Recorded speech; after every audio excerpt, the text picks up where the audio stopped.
Italian হতে গেলে একটা মানুষের মিনিমাম 8,000 কোয়াজি 300 8,300 টাকার একটা ইনকাম লাগে।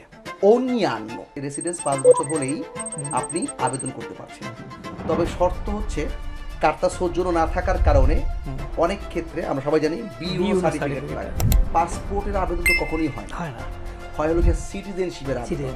ওকে, আর আরেকটা যেটা বলছে উনি যে আমার ইউরোপিয়ান পাসপোর্ট আছে, ওটা আসলে ইউরোপিয়ান পাসপোর্ট না, ওটা ট্রাভেল ডকুমেন্ট।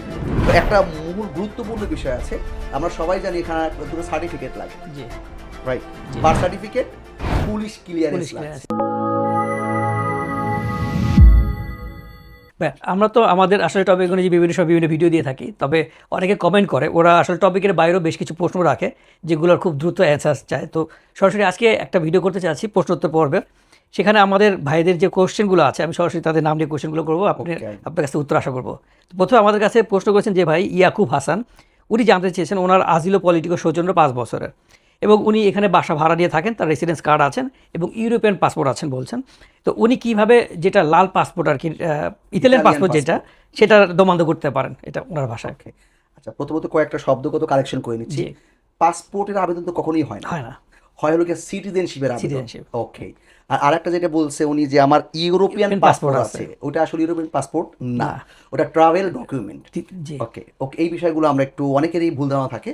আচ্ছা, মূল কথা হচ্ছে কোনো একটা মানুষ আজিলো যে স্ট্যাটাস এটা পেয়েছে, সে রেগুলার কাজ করছে এবং তার রেসিডেন্সটা রেগুলার কন্টিনিউ করছে। এই অবস্থায় তিনি তার ইতালিয়ান সিটিজেনশিপের আবেদনটা কিভাবে সে করতে পারে? ধন্যবাদ প্রশ্নের জন্য।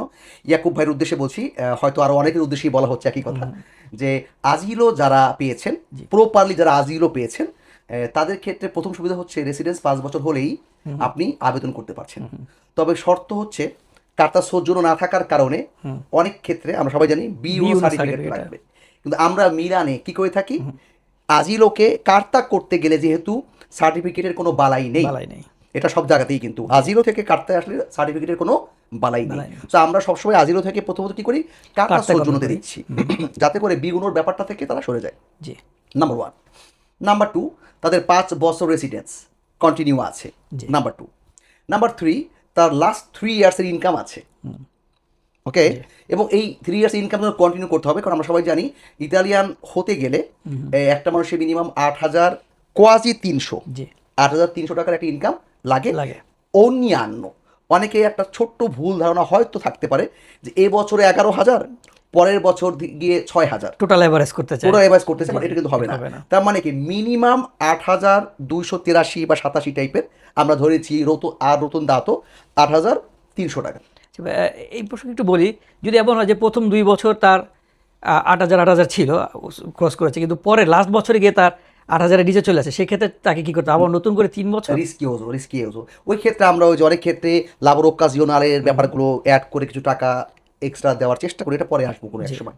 তো তাহলে আমরা আবার একটু বলে আসি, কার্তা সৌজন্য করা যাতে করে ল্যাঙ্গুয়েজের প্যারা না থাকে, 5 বছর রেসিডেন্স হয়ে গেছে এবং তার এক্স্যাক্টলি আবেদন করার প্রক্রিয়া শুরু হলো।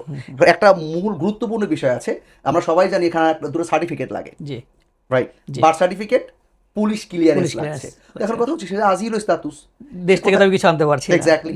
এই ক্ষেত্রে আমরা সবাইকেই বলছি, যারা জানি না আর যারা জানি তারা তো আলহামদুলিল্লাহ, যে কোনো ট্রাইব্যুনাল ইতালির, তাদের ট্রাইব্যুনালের মাধ্যমে আমরা এই কাজটা করতে পারি। এটাকে আমরা বলি আত্মনোতরিও। এই আত্মনোতরিও করার রিকোয়ারমেন্ট কি, মানে কিভাবে করবে? আমাদের মিলানের কথা বলি, যেহেতু মিলানে আমরা আছি, মিলান ট্রাইব্যুনালে অ্যাপয়েন্টমেন্ট নিতে হয়। অ্যাপয়েন্টমেন্টগুলো ইজিলি পাওয়া যায় না, 4-5 মাস, কোনো ক্ষেত্রে 6-7 মাস, কোনো ক্ষেত্রে লাগলে 3-4 মাসের মধ্যে অ্যাপয়েন্টমেন্টগুলো আসে।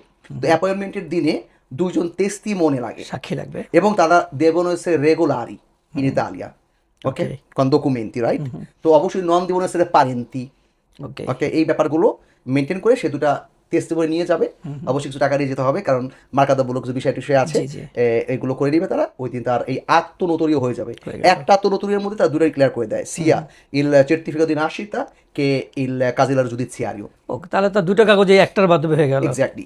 তো ওটা করে আনলে পরে আমরা কি করছি, তবে অবশ্যই একটা বিষয় মাথায় রাখতেই হবে, এই যখন তারা আজিলোর কাগজটা পেয়েছিল, একটা মিনিস্ট্রদের ইন্তেনো থেকে কিন্তু একটা কি পেয়েছিল, একটা আত্মস্থাত বলা যায়, দেল্লো স্টাতুস রিফুজাতো, এটা খুব ইম্পর্টেন্ট। এখানে তো ওই যে 5 বছর অনেকে যে সুইসাইডের সাথে কনভিশন তৈরি করে ফেলে, এটা হচ্ছে স্ট্যাটাস রিফুজাতো। ওকে, প্রপারলি এইটার একটা কাগজ লাগে এবং অ্যাটাচও করতে হয় কিন্তু এটা, হ্যাঁ, কারণ এখানে থাকে কবে থেকে তিনি এই রিফুজাতো স্ট্যাটাস পেয়েছেন। জি, ওকে ওকে, বুঝতে পারলাম ভাইয়া।